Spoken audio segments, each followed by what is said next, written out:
Welcome to Captain Agro friends. Hello दोस्तों, कैसे हो आप सभी लोग। दोस्तों मैं आप सभी का स्वागत करता हूं यूट्यूब चैनल कैप्टन एग्रो में। दोस्तों आज मैं आया हूं गांव में और यहां पे खेतीबाड़ी का काम, जैसा कि आप सबको पता है कि अपन सब एग्रीकल्चर सेक्टर से बिलोंग करते हैं। तो अभी आप देख रहे हो मैं गेहूँ के फील्ड में चल रहा हूँ। ये गेहूँ का खेत है और गेहूँ प्रॉपर तरीके से आ चुके हैं। प्रॉपर तरीके से आने का मतलब है कि इनकी हार्वेस्टिंग के लिए रेडी हो चुके हैं। अब इनकी हार्वेस्टिंग की जाएगी। जैसा कि आप सब जानते हो, जो गांव के लोग हो तो सब जानते हैं कि हार्वेस्टिंग किस टाइप से होती है। फिर भी दोस्तों बहुत सारे हमारे फ्रेंड हैं, जो भाई है, जो सिटी से बिलोंग करते हैं, उनको नहीं पता कि गेहूँ की हार्वेस्टिंग कैसे होती है, कैसे नहीं होती। तो इस वीडियो में मैं आपको बताने वाला हूँ कि गेहूँ की जो हार्वेस्टिंग होती है वो किस टाइप से होती है। कंबाइन मशीन के द्वारा गेहूं की हार्वेस्टिंग होती है। जैसे कि पुराने समय में क्या होता था, थ्रेसर जो कि ट्रैक्टर से चलता है, उसके जरिए हार्वेस्टिंग होती थी। तो उस टाइम पे क्या है, मतलब एक तरीके से भूसा बनाने के लिए भी थ्रेसर से हार्वेस्टिंग करते थे, जिससे भूसा अलग बनता था और जो दाने होते हैं वो अलग हो जाते हैं इस टाइप से। लेकिन अब क्या है कि कंबाइन, जो आप कंबाइन देखी होगी आपने, बड़ी सी मशीन है ना, उससे हार्वेस्टिंग होती है गेहूं की। और उसमें क्या होता है कि गेहूं का मतलब नीचे का छोटा सा पार्ट छोड़ दिया जाता है और ऊपर से गेहूं को काट लिया जाता है। जो नीचे बचता है, जो डंठल जो बचता है, उससे अलग से एक मशीन आती है जिससे भूसा बनता है। तो कहने का मतलब है कि मशीनों से काम बहुत ज़्यादा ईजी हो गया। पहले तो गेहूँ की हाथों से कटाई करते थे, फिर उसके बाद में थ्रेसर से उसको निकालते थे, दाने को अलग करते थे, भूसे से इस टाइप से होता था। लेकिन अब ज़माना थोड़ा आगे आ गया है, तो मशीनों से फटाफट काम हो जाता है। ठीक है, कंबाइन मशीन से गेहूं की हार्वेस्टिंग हो जाती है। तो जैसा कि आपको दिख रहा होगा, ये यहाँ पर बोरवेल है जो लगी हुई है पानी के लिए, इरिगेशन के लिए। और ये है, क्या जानते हो सब, नहर। ठीक है, इसको गाँव में हाड़ोती में धोरा बोलते हैं। क्या बोलते हैं? धोरा। और ये गेहूँ हैं जो मैं आपको दिखा देता हूँ। ये गेहूँ है। अब यहाँ पे कुछ गेहूँ दिख रहे होंगे आपको, जो क्या है, मतलब ऐसे लेटे हुए हैं। लेटे हुए दिख रहे हैं आपको कि नहीं दिख रहे? मतलब ऐसे कि हवा की वजह से या फिर जो जंगली जानवर आते हैं उनकी वजह से क्या है, मतलब आड़े पड़ जाते हैं। ठीक है, उसकी वजह से इसमें थोड़ी सी प्रॉब्लम आती है मशीन को। जब कंबाइन से नीचे से, या तो इसको जैसे काटेगी कटर से, तो अगर ज़्यादा नीचे से इसको लेती है तो मिट्टी भी साथ में आ जाती है। तो इसकी वजह से क्या होता है कि ये गेहूँ छूट जाते हैं। तो इनको या तो अलग से जो फार्मर होता है उसको काट के ऊपर रख देता है, ताकि वो मशीन आए और उसके साथ एक कटाई हो जाती है, हार्वेस्टिंग हो जाती है। चलिए अब आपको मैं खेत दिखाता हूँ गेहूँ का पूरा, है ना, ताकि आप बिल्कुल अच्छे से देख ले कि कैसे हार्वेस्टिंग होती है। गेहूँ मतलब किस टाइप से हम समझ ले कि गेहूँ पक गया, वो सब कुछ मैं आपको यहाँ पे बताने वाला हूँ।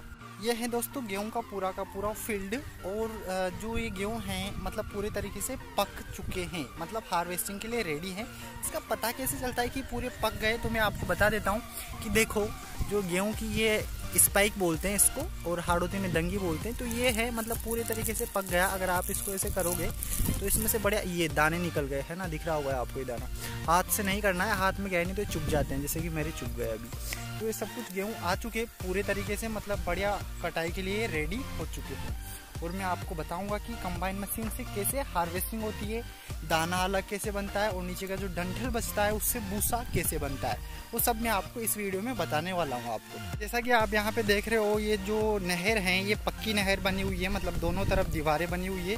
सरकार ने इसको बनाया है ताकि पानी की बचत हो सके और पानी इधर उधर ना निकले। जैसे पहले क्या था, जो मिट्टी की जो नहर थी, इधर भी मिट्टी और इधर भी मिट्टी, तो उसमें क्या होता है कि पानी इधर खेत में चल जाता था, इधर से इधर खेत में चल जाता था। लेकिन अब ऐसा नहीं होता है। क्यों?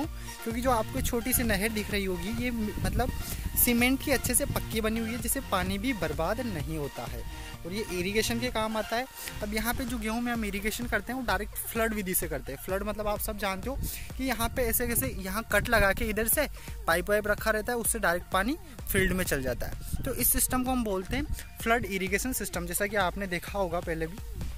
दोस्तों ये जो खेत है ये भी पूरा का पूरा गेहूं का खेत है। और जैसा कि आप यहाँ पे देख रहे हो, ये भी गेहूं बिल्कुल अच्छे तरीके से पक चुके हैं, हार्वेस्टिंग के लिए रेडी हो चुके हैं। लेकिन यहाँ पे मशीनें नहीं आई है अभी, तो मशीनों का वेट किया जा रहा है। जैसे मशीन आएगी और हार्वेस्टिंग की जाएगी।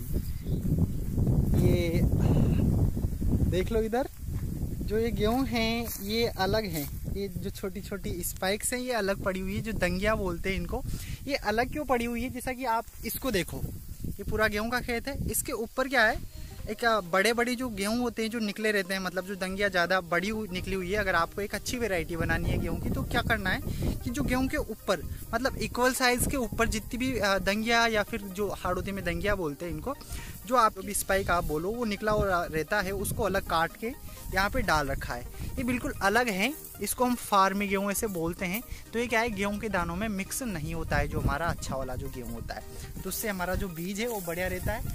और यहाँ पे मैं आपको दिखा दूँ, ये मेरी मम्मी है जो अभी इन गेहूं की मतलब एक तरीके से हार्वेस्टिंग ही कर रही है। ये है जो गेहूँ निकले हैं अभी, कैसे कर रही है, इनको एक लकड़ी से ऐसे पीटती है, और जैसे लकड़ी से पीटती है तो इनसे दाने अलग हो जाते हैं और दाने निकलने लगते हैं, और फिर हवा में इसको बरसा लिया जाता है, मतलब हवा से इसको साफ कर लिया जाता है।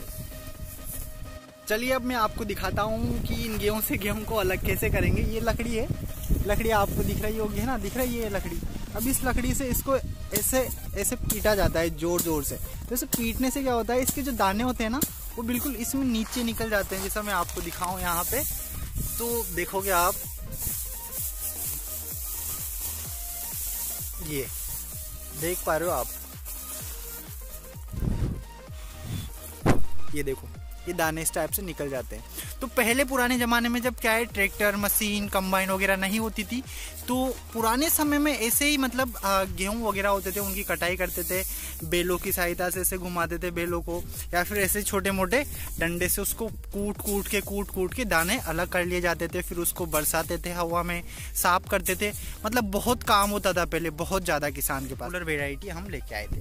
अब इसमें क्या होता है कि जब आप इसको काट लेते हो, मतलब कंबाइन से इसको जब आप काटोगे, तो आपको एक बात ध्यान रखनी है कि अगर आपको इसकी अच्छी वैरायटी बनानी है, पूरे के पूरे एक जैसे दाने आपको मिले, तो आपको करना क्या है कि जो भी इसमें ऊपर ये निकला हुआ है ना, जैसे ये अलग है, तो इसको आपको काट के अलग कर देना है। पूरे फील्ड में आपको ऐसे कैसे घूमना है, जितने भी छोटे छोटे ऊपर ये निकले हुए हैं मतलब स्पाइक, इनको काट के, क्योंकि ये अलग है, इसकी वैरायटी अलग है। इसके दाने अगर अपने अच्छे वाले दानों में मिक्स हो जाएगा तो वैरायटी बिगड़ जाएगी, और अगले साल आपको सीड मतलब बुआई करोगे तो प्रॉब्लम आएगी। तो आपको इन सबको अलग कर लेना है ताकि आपके एक अच्छी वैरायटी बन जाए। जितने भी बड़े बड़े आपको दिख रहे होंगे स्पाइक, इन सबको अलग से काट लेना है। ये पूरा का पूरा गेहूं का फील्ड है, आपको दिख रहा होगा, हार्वेस्टिंग के लिए रेडी है। आगे भी मैं दिखा दूंगा, जहाँ तक दूर दूर तक आपको नजर आ रहा है ये सब क्या है, गेहूं के खेत हैं, और ये जो गेहूं है कटने के लिए रेडी है। दोस्तों अब मैं आपको लेके चलता हूँ कमरे पे। यहाँ खेत में एक कमरा बना रखा है जिसमें खेती से रिलेटेड जितने भी सामान होते हैं वो सारे के सारे रखते हैं हम यहाँ पे, ताकि उनको मतलब खेती से रिलेटेड जो भी सामान है ज़्यादा घर से लाने ना पड़े। यहीं पे उनका पूरा एक स्टोर बना रखा है जिसमें खेती से रिलेटेड सारे के सारे सामान रखते हैं जो खेती में काम आते हैं। तो चलिए मैं आपको बताता हूँ। और यहाँ पे बोरवेल भी लगी हुई है जिससे सिंचाई करते इरीगेशन करते हैं, आपको दिख रहा होगा वो कमरा, ठीक है, वहीं लेके चलता हूँ आपको। तो जैसे आप देख पा रहे हो यहाँ पे एक ट्रांसफार्मर भी लगा हुआ है जो बोरवेल को चलाने के लिए लाइट की ज़रूरत पड़ती है, तो इससे ये यहाँ पे बोरवेल चलती है। ट्यूबवेल जिसको हम बोलते हैं, ट्यूबवेल लगी हुई है यहाँ पे, और टंकी बनी हुई है जिसमें पानी भर देते हैं ताकि नहाने के, पीने के, बाकी जानवरों के काम के लिए, जानवरों के पानी पीने के लिए छोटी टंकी बनी हुई है यहाँ पे। और ये बड़ी टंकी है, ठीक है, ये बड़ी टंकी है जिसमें पानी भी भरा हुआ है। और ये है बोरवेल, ये है पूरा का पूरा रूम, और ये है ट्रांसफार्मर जिसको हम डीपी बोलते हैं, है ना, डेस्कटॉप पिक्चर नहीं। ये छोटा सा नल लगा हुआ है जिसको अगर आप ऐसे चालू करोगे तो पानी आ जाएगा, पानी वानी पीने के यहाँ पे काम आ जाता है, ठीक है। ये है बोरवेल, और यहाँ पे छोटा सा मंदिर बना रखा है जो भैरू जी का है, ठीक है, नमस्कार भैरू जी। और यहाँ पे कुछ लकड़ियाँ हैं, और यहाँ पे ये है पूरा का पूरा हमारा गेहूं का फील्ड जिसमें गेहूं उगाए हुए हैं, गेहूं आ चुके हैं, इनके हार्वेस्टिंग होगी आज या कल में। और ये जस्ट रूम के सामने वाला आगे का हिस्सा बता रहा हूँ मैं आपको। इसके यहाँ पे रूम के आगे एक चूल्हा भी बना हुआ है। चूल्हा आप सब जानते हो क्या काम आता है, जब रात में यहाँ सोने करने आते हैं जानवरों के लिए, भाई जानवर ना आए तो यहाँ इसमें चाय वाय बना लो, है ना, जो भी चूल्हे में जो भी काम होता है वो सब कुछ ये चूल्हा बना हुआ है। और यह है रूम जिसमें लॉक लगा हुआ है, और इसकी चाबी मैं नहीं लेकर आया, तो फिर कभी मैं आपको इसमें अंदर बताऊंगा कि क्या क्या सामान इसमें रखा हुआ है खेती से रिलेटेड। ये पूरा का पूरा रूम बना हुआ है खेत के लिए, सिर्फ यहाँ पे खेत के जितने भी सामान है वो सारे के सारे सामान हम इसमें रख सके। चलिए अब ये है बरछी जिसको आप जानते हो, जानवरों को खिलाने के लिए। अब मैं लेके चलता हूँ आपको लहसुन के खेत में। ये है लहसुन का खेत, और ज़्यादा लहसुन नहीं किया इस बार, बहुत कम लहसुन था, करीबन 1-2 बीघा का लहसुन किया है हमने। तो ये है लहसुन, और लहसुन की यहाँ पे मतलब एक तरीके से इसको ज़मीन से बाहर निकाल लिया है, और ज़मीन से बाहर निकालने के बाद लहसुन को इस टाइप से बांध के, जैसे रखा हुआ है ना गुच्छा पूरा, इस टाइप से बांध के इस गुच्छे में इसको रख दिया जाता है। ये पूरा का पूरा लहसुन का खेत है। और यहाँ पे मैं आपको कुछ बता दूँ, ये है जब लहसुन की एक तरीके से ज़मीन से इसको बाहर निकाल लिया जाता है तो फिर ज़मीन के अंदर भी कुछ लहसुन रह जाता है, तो उसको बाद में ऐसे मतलब एक तरीके से निकालना पड़ता है अलग अलग घूम के खेत में। तो वो निकाला हुआ लहसुन है। और यहाँ पे क्या हुआ, कल नाइट को यहाँ पे कोई भी सोने नहीं आया, जिसको हम बोलते हैं रखवाली करने के लिए। तो उसकी वजह से क्या हुआ, यहाँ पे रात को कोई आए चोर वगैरह, और जैसा कि आपको दिख रहा होगा ये आधा जो ढेर है यहाँ पे लहसुन का, इसको लेके चले गए, और क्या पता इसमें से भी कुछ लेके गए हो। तो कहने का मतलब है नुकसान हो गया है ना। तो इस टाइप से किसान को बहुत सारी प्रॉब्लम्स का सामना करना पड़ता है। प्रॉब्लम्स मतलब जैसे मैं बता रहा हूँ ना आपको, कि अगर यहाँ पे आपको टाइम टू टाइम आना भी पड़ेगा नाइट को, नहीं तो आपके लहसुन को कोई भी ले जाएगा।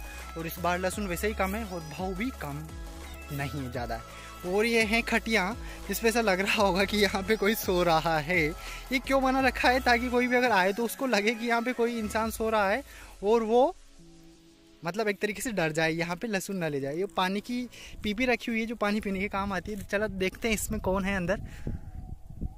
कोई भी नहीं है, तो ऐसे बना हुआ है ना, किस टाइप से बना हुआ है ताकि यहाँ पे किसी को लगे कि यहाँ पे कोई है। ठीक है, इस टाइप से ये पानी की पूरी पीपी है।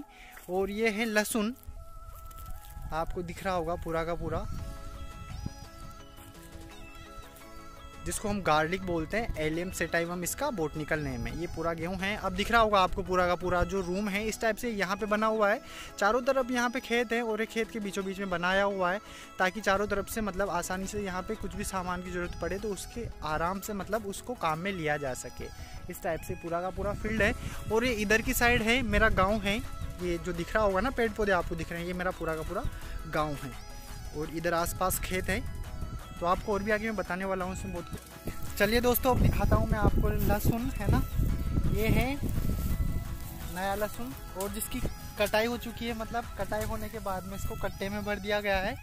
और कटाई होने के बाद कैसे इसको अलग भरते हैं, ये यहाँ पर ढेर कर दिया जाता है, और इसमें से अलग अलग लहसुन छांट लिया जाता है। जो मोटा होता है उसको अलग करके कट्टे में डाल दिया जाता है, ताकि मतलब उसका भाव अच्छा मिले। उसकी जो वैरायटी है अलग बन जाती है, और उसका भाव भी अच्छा जाता है। ये है मेरे बड़े पापा और बड़ी मम्मी जो लहसुन छाट रहे हैं यहाँ पे, मतलब अलग अलग कर रहे हैं, इसको साफ कर रहे हैं।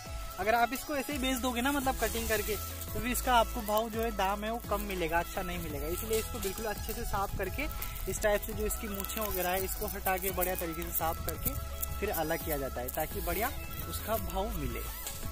अब आपको मैं दिखाता हूँ गाजर, जो आपने देखा होगा। तो ये गाजर का पूरा पौधा है, और इसके नीचे आती है गाजर जमीन के नीचे। लेकिन अभी इसके बीज बन चुके हैं, और बीज जैसा कि आप देख सकते हो इस टाइप से ये है बीज गाजर के। इतने बड़े बड़े हो गए। जब आप गाजर खाते हो तब तो ये छोटा सा रहता है, और नीचे जमीन में गाजर निकाल के फिर उसको अलग कर लिया जाता है।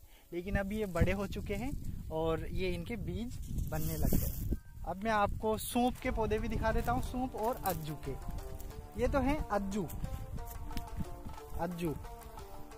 ये है अज्जू का पौधा है, ये अज्जू के बीज हैं। ये अज्जू है, और ये है सूप। ये नीचे वाला जो पौधा दिख रहा है सफ़ेद फ्लावर वाला, ये सूप का है। ये देखो गाजर का है, और इसके ऊपर मधुमक्खियाँ लगी हुई है। मधुमक्खियाँ मतलब आप जानते हो ना कि फ्लावर के ऊपर मधुमक्खियाँ लगती है रस चूसने के लिए। तो यहाँ पर ये वही काम कर रही है। ये है गाजर का पौधा, जिसके फ्लावर देख सकते हो, बीज बनेंगे इस पे। और अभी फिलहाल यहाँ पे मधुमक्खियाँ दिख रही होगी आपको, जो रस चूसने का काम यहाँ पर कर रहे हैं।